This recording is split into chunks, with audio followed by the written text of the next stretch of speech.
Hello and welcome back to my channel. It is time for Crystal One-on-One, and today we are at the Carnival Gardens in Naguru. It's a beautiful sunny day. I have the CEO of House of Talent, a leadership coach, a health and fitness coach, and so much more joining me. Eddie Okila, welcome to the show.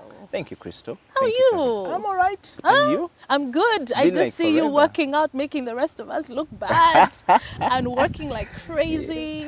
I try to keep as fit as possible and try to keep myself within my space as much as I can. Okay. Yes, I think it's important to be fit and to remain active within your own space. And yeah, I like it that way. You like it that way? Yes. How is House of Talent doing? House of Talent is doing well. COVID-19, of course, affected business quite a bit. Yeah. Business is more of thinking for people, and which is usually not an easy thing here. So we've got a lot of customers or clients who come from abroad or think for people who are abroad.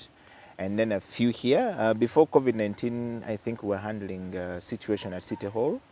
We got a call about 2017 there, and to deal with the situation at Kampala Capital City Authority. They were looking for a strategy to how do we communicate to people in Kampala, and how do we deal with the sanitation problem in Kampala. So yes, we went through a rigorous process of, going through procurement and all that stuff. And somehow we scored highly and we took over that. So before COVID came, that was keeping us a little bit more busy. I think you might be seeing a lot of campaign about Weyonje Kampala. Yes. So we basically think for businesses and provide solution for business. Now, with COVID-19, everybody down. Think is more about how do we survive, how do we make people live and all that stuff. So everything is slow. Yeah. But other than that, we're fine. In the middle of setting up a TV thing. Exactly. Yes. I know that you're a TV broadcaster Yeah. and you have a number of shows Yes, that yes. are online as well. Yes. Yes. Yes. So I had this idea for a very long time. It's almost 18, 19 years down the road. I like to stay course when I'm doing something. And I consider myself a small visionary person. One who sees how things shall be like and wake up to what is that needs to be done to get there. So a few years ago, we started writing that. And I think I've written over 75 different original content from here. Okay. And we've been testing it over 15 years. All right. So now when COVID came, I was just doing my video of workout. I couldn't stay home for 3 days. You were losing it? Yes, I couldn't stay home for 3 days. So my wife said, some of you people are just going to die. If you keep me in one place, it's very difficult for me to be in one place and just not do anything. Yes. I get migraine. The brain, I think, is used to firing every now and then. Okay. I get sick. So if you want to really have a problem with me, just put me in one place and don't give me anything to think. So that's how we would torture you. Yes. Yes. So somehow along that end, I was doing the video workout and stuff like that. Before I know it, there was about 650 people in 10 countries who are following every 5. So you started a fitness show? Yes. Yeah. On TV. The fitness show has been there for about 12 years. I've always wanted to do it, but then the way I want to do it, there was not so much. So many people who would agree with me on the approach to it and stuff like that. Then DSTV somehow reached out to me and asked me if I can do something. If I had the capacity to do a show that will cut across East Africa, I said yes. Then they went cold feet and I wasn't able to do anything. So I just decided to do a video. So in the process, I think about 2 weeks, unfortunately enough, there were some 2 broadcast servers coming were ordered for some computers. Okay. But when COVID came, everything sort of shut down. You didn't know what was going on. Because of that, my wife said, but you've had this thing for so long. Why didn't you just Why do didn't it? you just bring it? Yes. So I had a server in the house. It's always been there. So I pulled it out and we went in. And all of a sudden, it has become something of development. It's actually now fully fledged online TV testing. Yes, fully fledged with everything. It's purely original content. We will share the story from you. We'll share the story from everyone, and yeah, it's doing well. It's new. It's not something that Ugandans are used to. We have a lot of people in the diaspora who are following it. We have a lot of people in many different countries across the world that follow the program. I think one of the biggest right now on that is a family talk show. We started a couple of month just into the lockdown. But I'd written it 6 years ago. And so when we went into a lockdown, families were having too many problems, even up to Yes. now. So I called a couple of friends, they came in, and then we started a conversation about family, how do we make families better? And so it's one of the biggest programs. And then we have the CEO bench. So many CEOs out there, usually when you invite them, they say they have 1 minute to talk about what they're supposed to talk about. The rest of the questions never allow them to speak about themselves. Many of them have lost Exactly. direction about who they are. Thank you, So I thank you. It's all about the work, and Ex- I think we are at a point where sometimes some people identify themselves by the company they work Yeah. for, the work that they do. Yeah. Yet your identity, your brand is really you. Yes. And so I spend a lot of time with the CEOs. So I discover that many of them, Crystal, don't know who they are, don't know the values that define them, don't know what they stand for. And I did research and realized that in a research and development, many of them start to have problems when they reach 42, 43, 46. Midlife Some die. crisis? Yes. Why? Because they're not talking about themselves. They don't know their personal growth. So eventually I started a TV program called the CEO Bench, Yes. which allows them to come and express themselves. It's 1 hour for you to talk about yourself. Yes. You'll be amazed What whenever people people have to come say. and what they have to say. Yeah. So yeah, that's Because you also know, a in a big nutshell, part what- of yes, yeah. nurturing those organizations, and I Yeah. always say managing people is like Yes. one of the hardest things, because even for you on your own personal journey, it takes so much from you. So I Yeah. can only imagine. Yeah. So where would we find these shows? So it's we're right now streaming on House of Talent, Facebook. We're streaming on YouTube, and we're streaming on Twitter.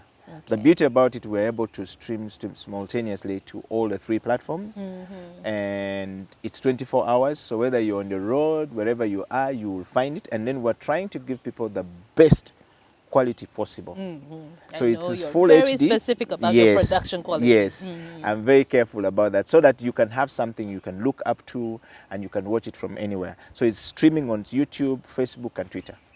Now, what I find interesting, you Yeah. said that most of this stuff, these ideas, Yeah. these you've had for 6 years, 10 years, 15 Yes. years. Do you have a background in broadcasting? Because I know you're also in marketing, and Yes, you work yes. so, like strongly in marketing. Yes. Yeah. Uh-huh. So a few years ago, actually many years ago, I would say this story. I've never said this. I think I gave it to. Must have done an interview with Cleopatra some time back. When I was growing up, I was a very bright kid, and I knew I was destined for something else. Of course, coming up from a very small of a political background, things were not very as easy as this. If you've Okay, been now in a you know you political have to take us back yes, now yes, yes, properly. yes. To understand. Yes, so growing up, Where were you born? Let's start. I was born in Lira. In Lira. Yes. Yes. But in Lira Regional Referral Hospital, that's where I was born. And my parents at the time were there. My father was into politics in and out of Kampala. And my mother was a typical, Stay-at-home mom? yes, that's how they decided. I don't know why. But also she was the last born of her father. Okay. So we come from a background of, I hear there was a lot of wealth. And You hear? Yes, there was a lot of wealth, because I could see it when I was growing up, but yet there was so much poverty in the process. So I was wondering what happened. My grandfather from my mother's side was a Gombola chief magistrate of the British time. So these guys were rich, have land. Okay. From my father's side was the same. So in modern time, if you talk about, you're talking about sort of like the Mulwana family getting married to another type of Mulwana family in that context of the days. So both of them were Gombola chief magistrates. And for some reason they had wealth. I think that the cotton ginnery, 2 of them, there are 3 cotton ginneries in the northern part of Uganda. The 2 of them are built in my own grandparents' land. They gave land. Oh. Ideally, Crystal, when we talk about money and wealth and riches, we should be in things. We should be in things. So I don't know what happened, but somehow, and so from my mother's side, there was only one human being, one girl rather. 2 boys and 1 girl. And from my father's side, I think there were like 3 as well. And So that each was it. had few children. Yes, few Okay. children. And there was not this, trying to marry here and there, no.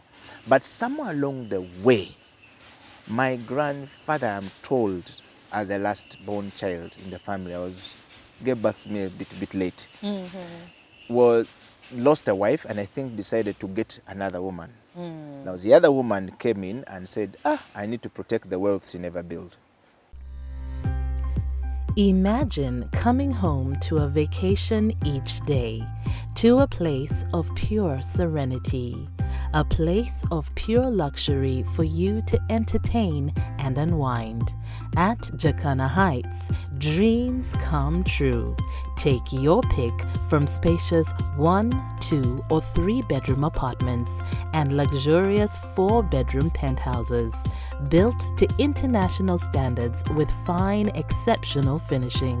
Located on Konge Hill, Buziga, with incredible views and a fresh breeze from the nearby Lake Victoria. It's a place for your body, soul, and mind with a wide array of amenities. Contact us for more information. Jacana Heights, luxury hilltop living.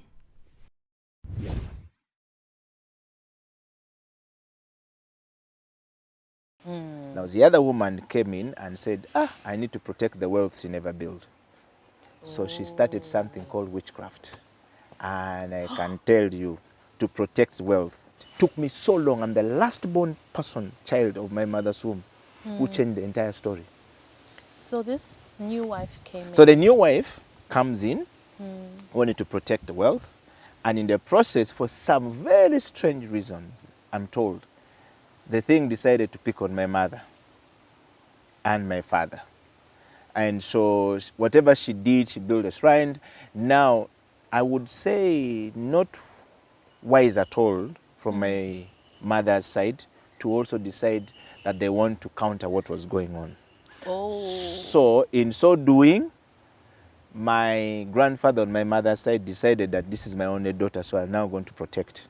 He also sort of like get one to counter. They just got themselves in a typical mess that lost everything, Crystal. Everything.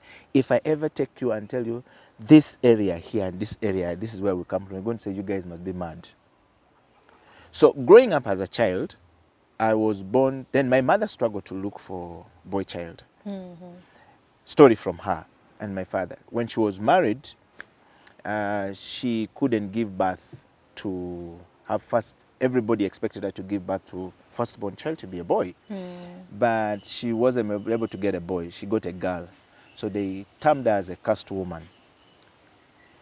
And they made life on earth so difficult for a poor woman, my mother. So, and luckily, the husband, my father, stuck with her.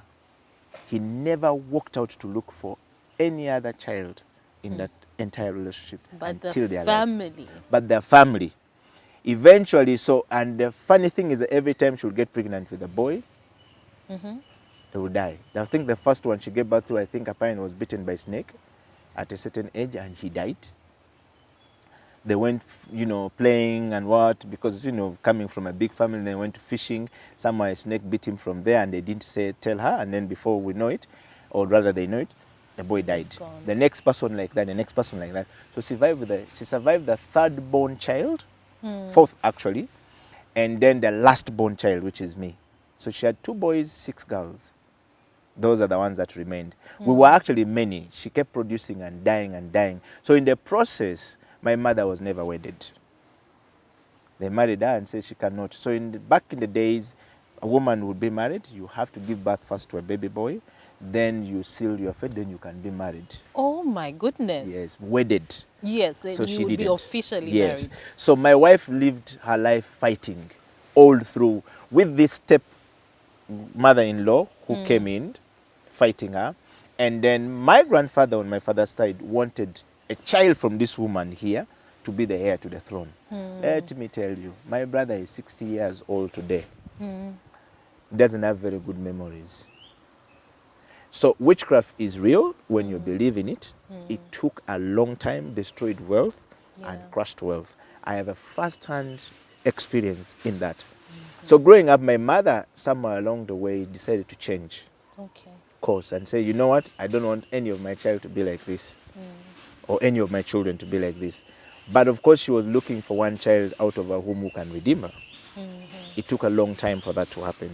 So when I was young, I think around P5, I remember, I fell sick of meningitis very terribly and almost died. That is the foray into this health and fitness thing we talked about and how I ended up in life the way I ended up.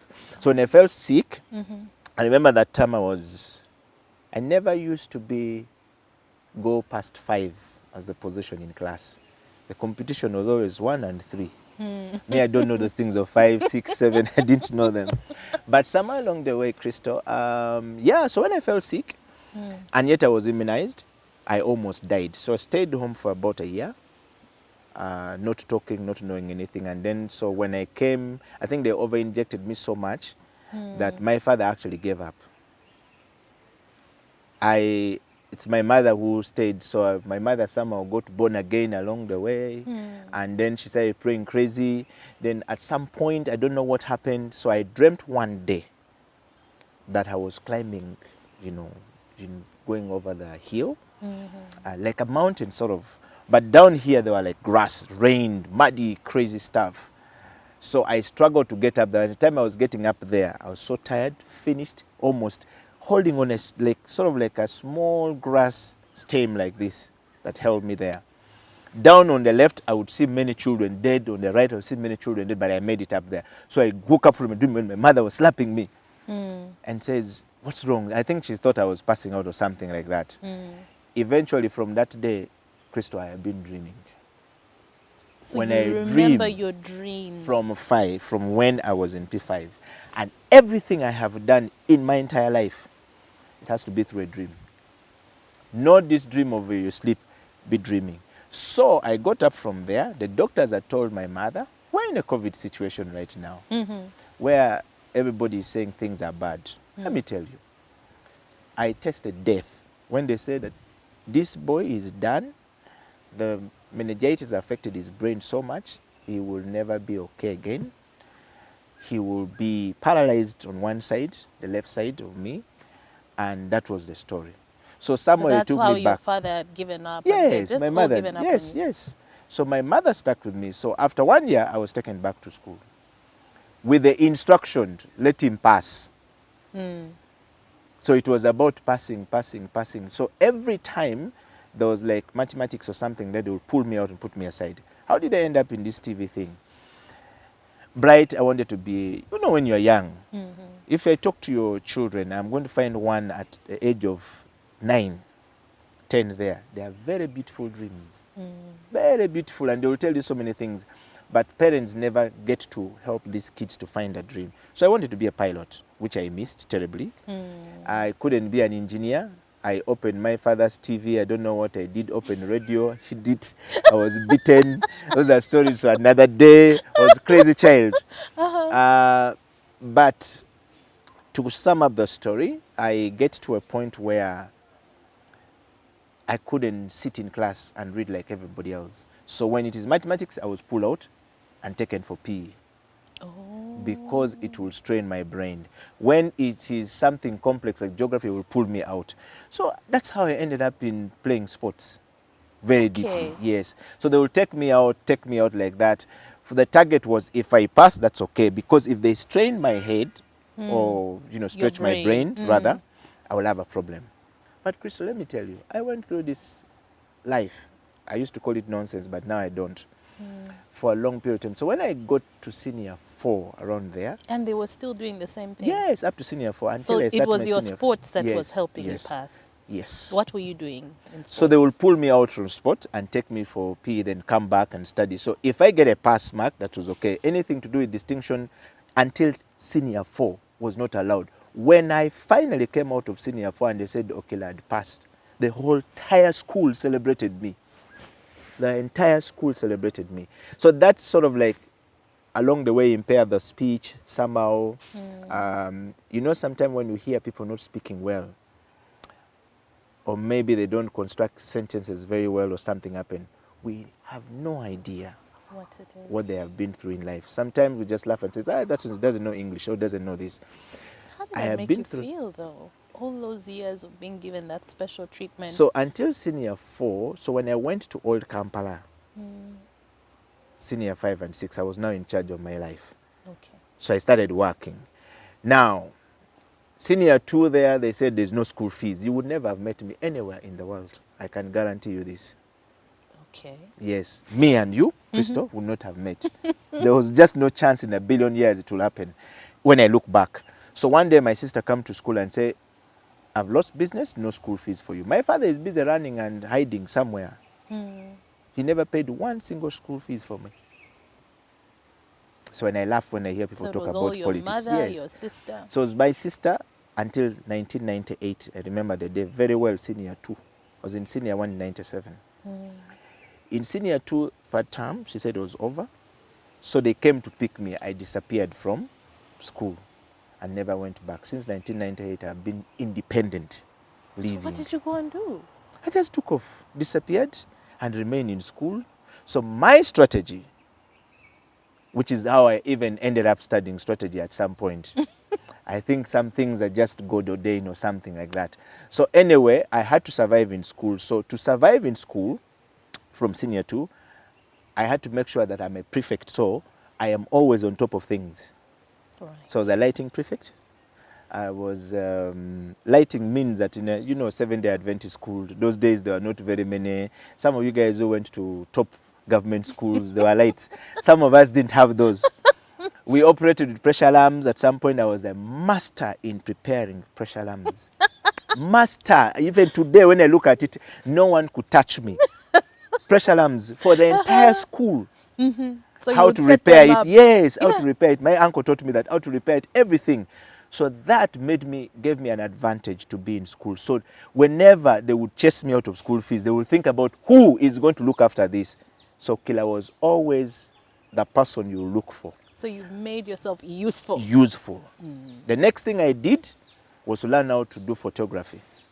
Okay. So we'd go to different schools. You remember the things we used to do where you go to mixed school, we'll go to a single school, and then that you used to have 5 minutes to 10 minutes to impress a girl or write a letter, and that is that long distance. Now I became a master in post office sending pictures. So I will take your picture, very nice picture, and send it to that boy who is confusing you in that school. That high school thing, package it very well. Remember, if that makes its way out and they grab it in school, you are suspended. Yes. Crystal was smart. That never, not a single day. So I learned photography. That's how I also ended up in this thing. So by the time, for me, it was survival for the fittest. I just wanted to study, Crystal. You did not want to go back home. No, and I never went back home. So I developed film for 100 shillings. There was an Indian guy who had a photo studio, so I would send some here. So which camera were you using?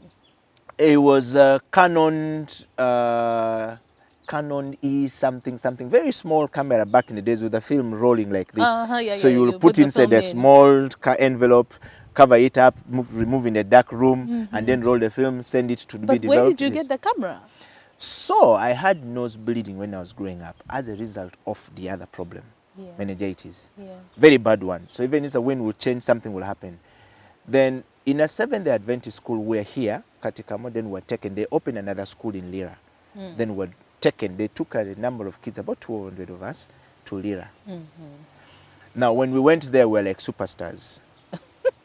Because you know how you have the kids from this low end and the kids from here, so we're there. While in that school, I was now being trained to be a preacher. Somehow somebody picked me and said, this is good, we have to train this. So for 4 years of my life in a 7-day Adventist school, I was meant to be a preacher. And they did everything. So I went into what they call AY program. So one day I met a Philippine guy who came to preach. We used to have this thing called Adventist Day, 1 week of prayer only. If you send your child to a 7-day Adventist school, you'll be very sure they will not be spoiled. I can guarantee you that. Okay. They are too strict, but in a good way. So while I was there, the guy spotted me and says I had talent. And so when he was praying for people, he said, "You're going to be a great person. I know you have problems, but you're going to be." So me, I went with all my problems. You know, you see a Muzungu, you want to tell a Muzungu all your problems. This Philippine guy gave me a camera, left me with a camera. I used that camera. It paid my school fees in senior 4 and finished. Long story short, when I left 2000 Crystal, I was in 6th Street Industrial Area working for 3,000 shillings. That paid my school fees at Old Kampala. My mother started to see something that no one was seeing. So my mother started to believe in my dream. I got trained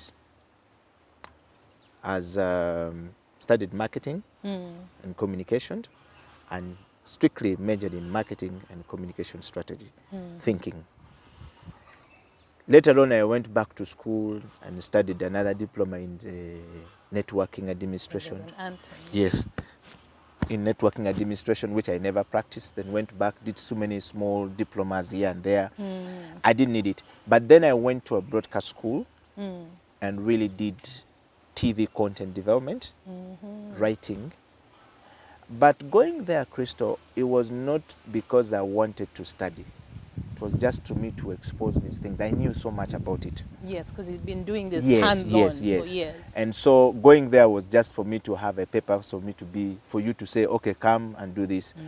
Which later on I threw all of them because it was not. So I went into the broadcast school. I came top of it. Now, this is how I discovered myself. So I started leadership in 2004. Leadership ran in our family. It's something that runs in the family. Yes, you can't, even if you meet a small one who has never been to leadership school, will show you a leadership skill in second.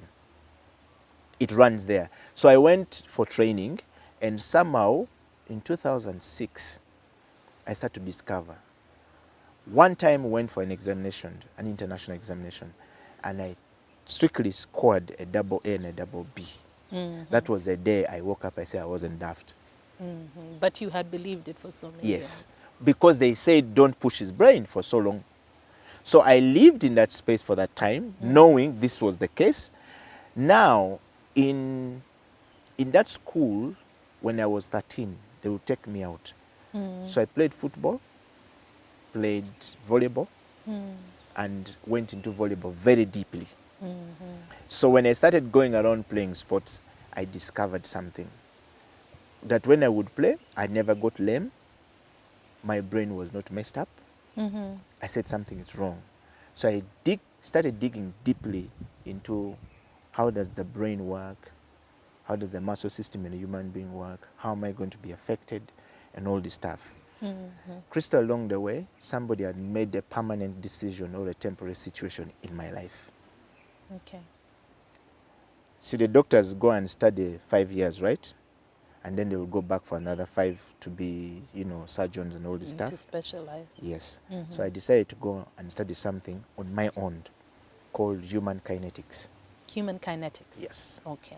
So human kinetics is a study that deals with the development of human muscles, brain, strictly deal with brain, how you functioned, how muscles are developed from your very core to out, and how we developed and become, when we eat food, how does food work in a human being? How do we get sick?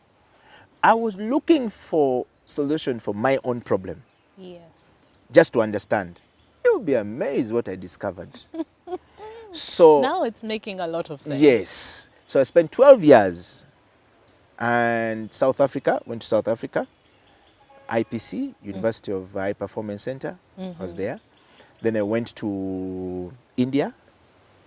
Then I went to Dominican Republic using volleyball, just use volleyball as a path and do this thing. So you were like officially in sports? Yes, yes.